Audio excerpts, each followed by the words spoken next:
America के राष्ट्रपति Trump अपने एक्शन से टैरिफ वॉर शुरू करते दिख रहे हैं और इसने वर्ल्ड इकोनॉमी में खलबली मचा दी है। ट्रंप के एक के बाद एक देशों से आयात पर टैरिफ लगा रहे हैं और अब दूसरे देश जवाबी कदम उठा रहे हैं।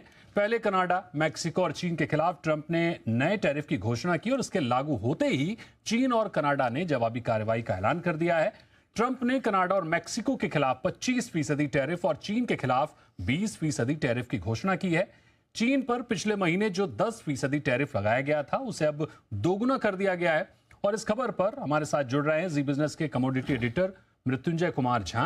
बताइए मृत्युंजय, आपसे समझना चाहेंगे कि अमेरिका, चीन, मैक्सिको के बीच जारी टैरिफ वॉर पर क्या अपडेट है, एक बार विस्तार से समझाइए। देखिए बिल्कुल, और जो ये जो टैरिफ वार है इसको आप ऐसे समझिए कि अमेरिका ने जो टैरिफ वार छेड़ा है उसके बाद अब दुनिया में जिस तरह से खलबली मची है, अब अमेरिका के वार पर पलटवार हो रहा है।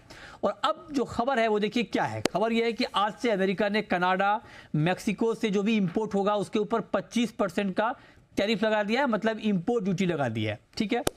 चीन पर 10% का अतिरिक्त टैरिफ लगाया गया है। चीन पर पहले 10% का टैरिफ लगाया था और अब 10% का और लगा दिया है। तो टोटल जो है इस नए टैरिफ वार में 20% का टैरिफ चीन पर लग चुका है। 13% का टैरिफ ऑलरेडी चीन पर था। तो अब चीन से जो इंपोर्ट होगा उसके ऊपर 33% का कुल टैरिफ हो गया यूएस में। अब देखिए ये तो यूएस की कहानी हो गई।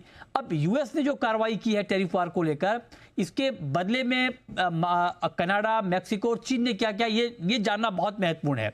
चीन ने ऐलान किया है कि वो अमेरिका से जो चिकन का इंपोर्ट होगा, गेहूं, मक्का, कॉटन का इंपोर्ट होगा, उस पर 15% का टैरिफ लगाएंगे। इसके अलावा सोयाबीन सहित कुछ और आइटम पर 10% इंपोर्ट ड्यूटी लगाने का ऐलान किया है और ये ड्यूटी, ये टैरिफ 10 मार्च से प्रभावी होगा। अब देखिए चीन का जो कदम है उसका क्या इंपैक्ट होगा। चीन और अमेरिका दुनिया की दो बड़ी इकोनॉमी है और जो 10% का टैरिफ सोयाबीन पर लगाने का ऐलान किया है, इसको अमेरिका के एग्री मार्केट के लिए बड़ा झटका माना जा रहा है, क्योंकि अमेरिका सबसे ज्यादा सोयाबीन का एक्सपोर्ट चीन को करता है। अब डर इस बात का है कि अमेरिका के सोयाबीन किसानों को इससे नुकसान होगा। चीन के लिए अल्टरनेट मार्केट तैयार है, ब्राजील से वो इंपोर्ट कर सकता है, इंडिया से कर सकता है। तो उस लिहाज से अमेरिका के लिए एक मुश्किल वाली बात है। दूसरी बड़ी बात यह, इसका इंपैक्ट ये हो रहा है कि आप देखिए कि टैरिफ वार के बीच ग्लोबल इकोनॉमी में जो स्लो डाउन की बात हो रही है उससे मेटल की डिमांड घट सकती है, कच्चे तेल की डिमांड घट सकती है। क्रूड के दाम ऑलरेडी गिर गए इस टैरिफ वार के बीच में, क्योंकि अमेरिका और चीन दुनिया के दो सबसे बड़े कंज्यूमर देश हैं कच्चे तेल के। उस लिहाज से भी यहां पर इंपैक्ट दिख रहा है। और जो तीसरा बड़ा इंपैक्ट है भारत के लिहाज से, वो आप देखिए कि अमेरिका अगर चीन से कम सामान खरीदता है तो अमेरिका को कई प्रोडक्ट्स के लिए भारत जैसे देशों की जरूरत पड़ेगी, तो इंडिया से डिमांड बढ़ सकती है। ये एक फायदा इंडिया को होगा और खास करके टेक्सटाइल, फार्मा, इलेक्ट्रॉनिक्स और ऑटो पार्ट्स जैसे सेक्टर में इंडिया को फायदा हो सकता है। लेकिन चूंकि टैरिफ वार अगर बढ़ता है तो ग्लोबल इकोनॉमी को झटका लगेगा, तो उसका एक नेगेटिव इंपैक्ट आपको दिखेगा। इसके अलावा कनाडा ने जो किया है वो देख लीजिए क्या किया है।